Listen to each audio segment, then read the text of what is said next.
desesperado y tenía prácticamente 18 años. Y entonces una noche yo levanté mis manos al cielo y dije, bueno, tú que me has creado, guíame por el camino, muéstrame cuál es la verdad o toma mi alma, porque ya no, o sea, no soporto seguir viviendo así. Y eso fue por la noche y al otro día por la mañana. Queridos hermanos, assalamu alaikum, bienvenidos a un nuevo episodio. Hoy está con nosotros un invitado muy especial. Está con nosotros el predicador, el escritor, el traductor y profesor Isa García desde Argentina. Hermano Isa, assalamu alaikum, ¿cómo estás? Alaikum salam wa rahmatullah. Barakallah fika. Alhamdulillah, muy bien, muy bien. Alhamdulillah, en principio quiero darle las gracias por su gran esfuerzo y labor hacia la Dawa del Islam. No es poco lo que hace por esta religión, empezando por sus traducciones del Sagrado Corán, libros de Islam y por sus constantes conferencias, lives y vídeos, consejos que nos da a las personas que no tenemos mucho conocimiento. Le pido a Allah que ponga baraka en su tiempo y acepte de usted todas esas obras, inshallah. Amén, amén. Sí, alhamdulillah, le pedimos a Allah Azza wa Jal que acepte a todos nosotros. Amén. Hermano Isa, ¿puedes contarnos un poco cuánto tiempo llevas como musulmán y cómo conoció el Islam? Pues yo me hice musulmán creo que a fines de 1989. Así que llevo más o menos unos 30 años de musulmán. 30 años, mashallah. ¿Y cuál es su historia con el Islam? ¿O cómo lo conoció? Pues digamos que yo me crié en una familia cristiano-católica muy tibia, que siempre tuvo, digamos así, como enseñanzas muy generales sobre Jesús. Mi familia no era muy practicante, pero en el colegio los compañeros siempre se estaban acostumbrados a ir a la iglesia los sábados o los domingos.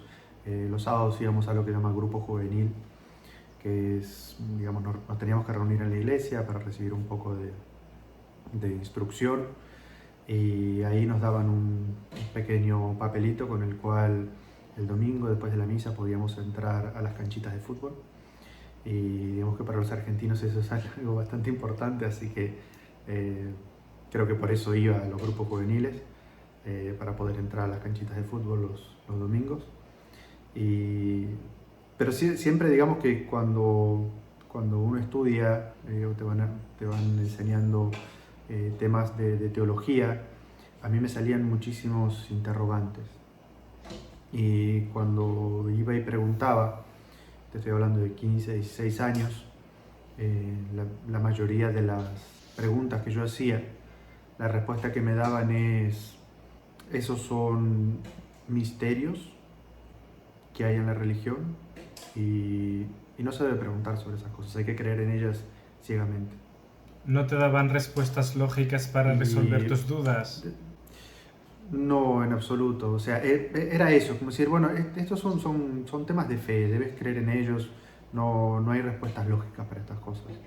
Y por supuesto, para la mente de un joven de 15, 16 años que necesita respuestas, obviamente eso no era suficiente. Así que, digamos, eso significó que yo en un momento tuve una crisis de fe con el catolicismo y me puse a buscar en otras religiones. Hubo una época en la cual yo le abría la puerta a todos los que venían a tocar, dígase a los mormones, a los testigos de Jehová, a los evangélicos, todos los que venían a la puerta a hablar sobre otras religiones, digamos, grupos cristianos. Yo siempre les abría la puerta y charlaba con ellos, pero bueno, al final digamos que todos de alguna manera llegaban a este punto en el cual bueno, Jesús es Dios y es el que más dudas me generaba, ¿no es cierto? Entonces llegó un momento en el que dije, bueno, yo no puedo vivir con esto, esto es mayor que lo que yo puedo sobrellevar, y entonces me empecé a abrir a otro tipo de pensamientos. Judaísmo, budismo, hinduismo, New Age. Recuerdo que estuve cerca de un año digamos, leyendo sobre la reencarnación y este tipo de cosas. Y llegó un momento en el cual yo estaba ya como desesperado y tenía prácticamente 18 años. Y Y entonces una noche yo levanté mis manos al cielo y dije, bueno, tú que me has creado, guíame por el camino, muéstrame cuál es la verdad o toma mi alma, porque ya no, o sea, no soporto seguir viviendo así. Y eso fue por la noche y al otro día por la mañana un amigo de mi papá que, digamos, siempre venía a mi casa, ellos hablaban de política, de poesía, de filosofía, y este hermano, bueno, este amigo de mi papá había viajado a la India y, bueno, él había conocido el Islam y había, como de alguna manera, descubierto el mensaje del Islam. Volvía para hacerle dawa a mi papá, para invitar a mi papá al Islam. Subhanallah. Y bueno, mi papá no estaba, pero yo recordaba, digamos, la súplica que había hecho la noche anterior, de que Dios me La guiara. ilaha Entonces él illallah. venía a visitar a mi papá y hablarle sobre la religión que él había conocido y pues yo le dije, bueno, pasa y háblame a mí, mi papá no está. Y Allahu Akbar. él empezó a hablar y él hablaba sobre el Tawhid, Tawhid, Tawhid, Tawhid, o sea, sobre la unicidad de Allah. Y era como que cada palabra que él decía iba directamente a mi corazón y yo decía, sí, ese es el Dios en el que yo siempre creí y tiene todo sentido. Y después de un rato de hablar sobre el Tawhid, él empieza a hablar sobre la segunda parte de la Shahada, que es por qué la necesidad del mensaje, porque el mensaje de Muhammad sallallahu alaihi wasallam. Y a mí se me Alayhi hizo como salatu muy wassalam. lógico entender que era una de las preguntas que yo siempre tenía, digamos, en el cristianismo, que es ¿por qué tenemos tan pocos datos sobre la vida de Jesús? Cierto. Siendo, digamos, uno podría decir la persona más famosa de la humanidad, de la que más se habla, ¿por qué conocemos tan poco sobre su vida? Es decir, son como unas pequeñas parábolas, unos pequeños historias que en cada Cierto. evangelio además se cuentan de una manera distinta, no hay mucha certeza sobre cómo fueron efectivamente esto, como de los 33 años del momento que nace hasta los 33 años no hay prácticamente nada de información.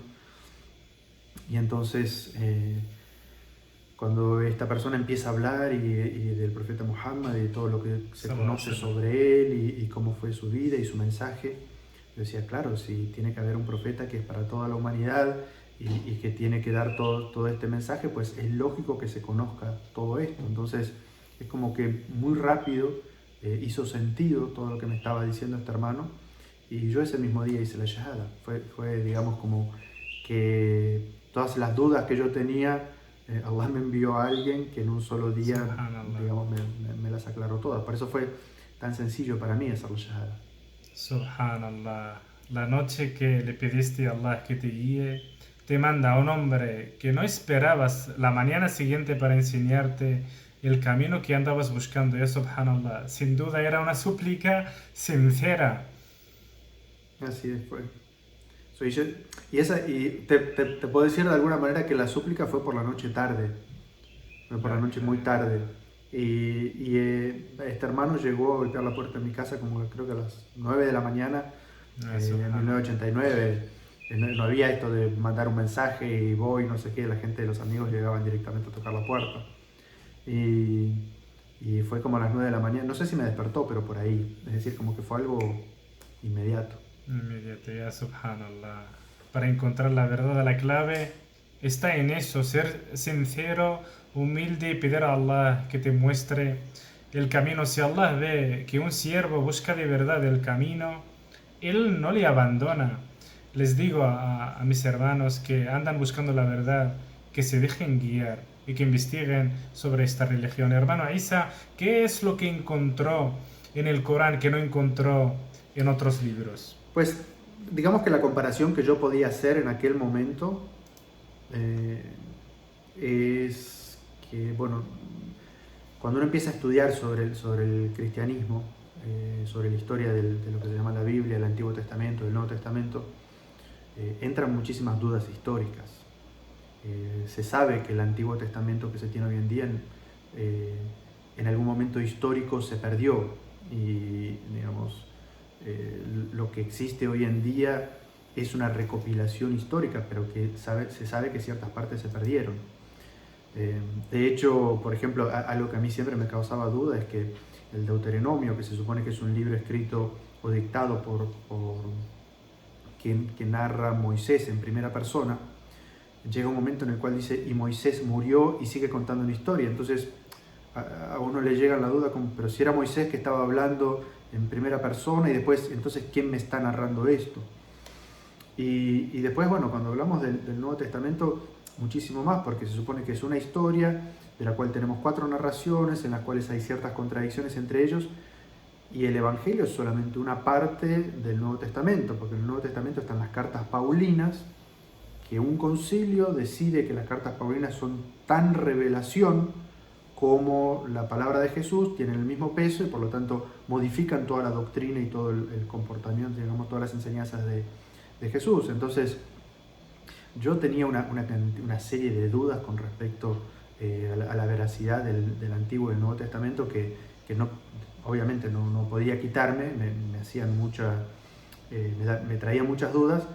Y bueno, cuando uno estudia el Corán, cómo fue revelado al profeta Muhammad sallallahu y que muchos sahabas lo memorizaron en vida del profeta, que el profeta lo mandó a escribir, que en el primer califato se compila el Corán y de esa primera compilación se hacen, digamos, Osman ibn Affan mandó a hacer esas 7 copias y ya existe una, digamos, en la actualidad todavía conservamos, los musulmanes se conservan algunas de estas 7 copias, entonces hay memorizadores en todas las épocas y todas las copias del Corán coinciden con esta primera si son comparadas, entonces como que hay digamos, los musulmanes tenemos mucha certeza con respecto al Sagrado Corán, no tenemos todas esas dudas que los católicos o cristianos pueden tener sobre la Biblia, que tienen que recurrir a la fe ciega para creer en el libro, porque lógicamente, históricamente no lo pueden sostener. Entonces digamos que eso fue lo que yo encontré en el Sagrado Corán que me tranquilizó muchísimo.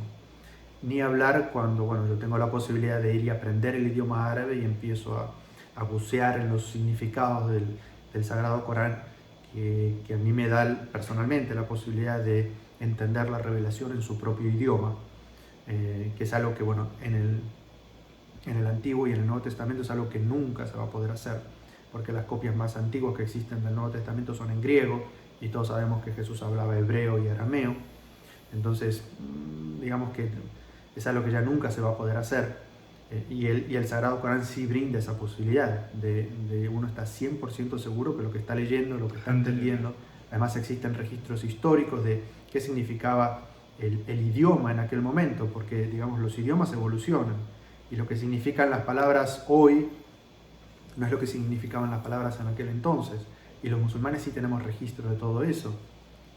Entonces uno puede entender la revelación acorde a lo que significaba lingüísticamente en aquella época, qué implicancias tenía, teológicas, jurídicas, en todo lo que significa la espiritualidad. Entonces digamos que esa posibilidad que a mí se me brindó de poder entender el idioma árabe hizo que digamos, mi relación con el Corán se afianzara todavía mucho más.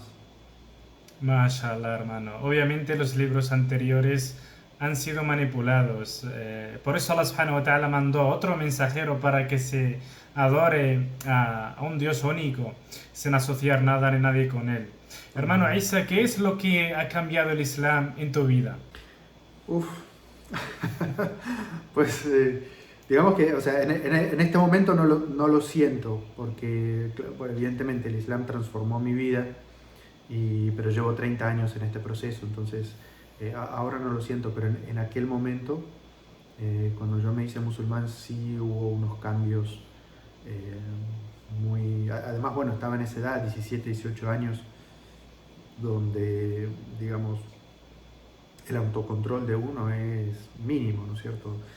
Las hormonas te manejan, digamos, las ideas nuevas que uno descubre, uno con el impulso de la juventud quiere llevarlas todas adelante.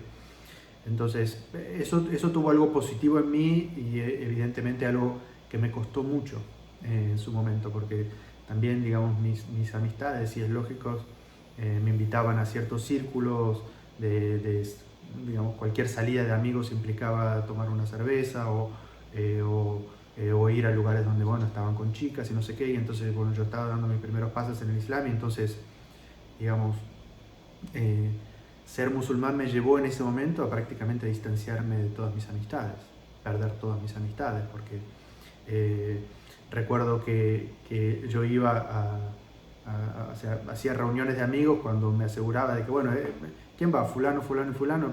Bueno, listo, ¿y qué vamos a hacer? ¿Jugar ping-pong? Listo, voy porque sé que era un plan sano. Pero también ya empezaban a hacerme ciertas bromas, y entonces cuando estábamos jugando y yo iba a hablar, algún amigo decía, oremos, no sé, o sea, temas que, o sea, que son de la liturgia cristiana, que ellos ya decían, bueno, este cuando habla siempre habla de Dios, y digamos que ya no se pueden hablar de ciertas cosas porque él se queda callado y no habla. Entonces, en ese momento fue difícil, y si bien yo tuve el consejo de las personas que me estaban como orientando cuando recién me hice musulmán de que fuera despacio, de que tomara ciertas cosas con calma. A esa edad, a los 17, 18 años, uno suele ser como muy activista de sus propias ideas. Entonces lo mío era, bueno, soy musulmán en todo. Entonces empecé como a cortar ciertas cosas porque veía que no me aportaban hacia donde yo realmente Mashallah. quería ir. Y esto no solamente me pasó con mis amigos, sino que también me pasó con mi familia. Las, digamos, las reuniones familiares, eh, los cumpleaños, las reuniones de fin de año, son cosas que, digamos, al principio uno disfruta mucho, o bueno, digamos, cuando uno no es musulmán uno disfruta mucho esas reuniones, pero cuando sos musulmán ya empezás a sentir que no encajás en esos ambientes, sobre todo si es como me pasaba a mí, el cumpleaños de algún tío, y este tío es fiestero, y uno ya sabe que el tío va a andar con sus bromas pesadas y se va a alcoholizar, y entonces ese no es el ambiente en el que yo quiero estar, y entonces uno también empieza a apartarse de alguna manera de ciertos círculos, incluso aunque sean familiares, uno se aparta de esos círculos, ¿no es cierto? Entonces, digamos, el hecho de hacerme musulmán significó en su momento de que, bueno, me tuve que alejar de ciertas amistades, y yo terminé eligiendo alejarme de ciertos círculos familiares, por decirlo de alguna manera. Hasta que, digamos, mi propia familia aceptó que yo era musulmán, y aceptó que para que yo estuviera ahí, bueno, tenían que haber como ciertos cambios, y que ellos tenían que adaptarse a ciertas cosas mías, y entonces, digamos, el amor de familia hizo de que yo concediera ciertas cosas y ellos concedieran ciertas cosas, ¿no es cierto? Entonces, digamos que no sigo teniendo esos problemas en la actualidad. Hermano, Isa, estás contando por lo que has pasado y contándolo parece fácil, pero has tenido que hacer una lucha con tu nafs, con tu alma, que no es nada fácil. No es fácil que de repente te alejes de amigos, de ciertos familiares y de costumbres y tradiciones para agradar a Allah subhanahu wa ta'ala. Normalmente pasa lo contrario, la gente se aleja de las órdenes de Dios para perseguir sus deseos. ¿Cómo lo has hecho teniendo tan solo apenas 18 años? Pues digamos que obviamente esto es, este proceso que yo te lo estoy contando simplificado, es algo muy difícil, porque digamos, los amores familiares tiran, las amistades tiran, la fe es algo que sube y baja. Y para mí fue muy importante que yo rápidamente conseguí un círculo musulmán, una familia musulmana que me acogió prácticamente. O sea, yo estaba todos los días, no necesitaba invitación para ir a visitar a esta familia. Incluso ellos me invitaban Alhamdulillah. frecuentemente que yo me quedara a dormir porque era un poco lejos de mi casa. Entonces yo el fin de semana, por ejemplo el viernes, salía del colegio y me iba inmediatamente para la casa de ellos, y me quedaba viernes, sábado y domingo, y el lunes salía temprano para el colegio secundario, que estaba en el último año.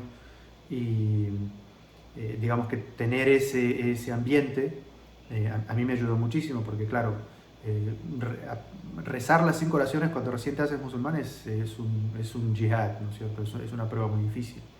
Pero cuando pasas 3 días de la semana con una familia que te despiertan para rezar, y bueno, ahora el Duhur y ahora el Asr, y te van mirando de reojo a ver si rezas bien, y si no te ayudan, te corrigen, bueno, vamos a sentarnos mientras tomamos el té, a la recita el Fatiha. Y esto es algo que, digamos, yo siempre lo recalco para las familias musulmanas, eh, que si tienen un nuevo musulmán cerca, traten de adoptarlo de alguna manera, porque es muy importante para este nuevo musulmán, porque de alguna manera este nuevo musulmán pierde familia, pierde círculos de amigos. Entonces ser adoptado por un círculo de amigos y ser adoptado por musulmanes, ¿no es cierto?, por una familia musulmana que le da cierta contención al principio del camino, es muy importante, muy importante.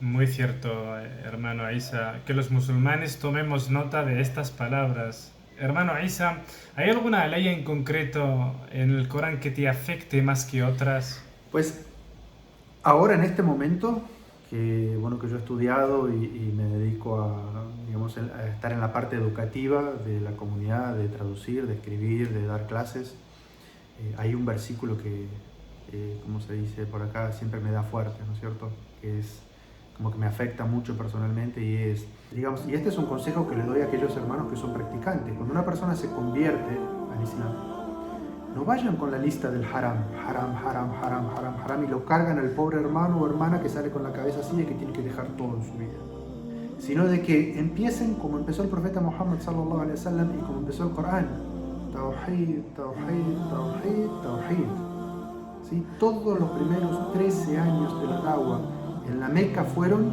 Tawhid, el Imán Billah,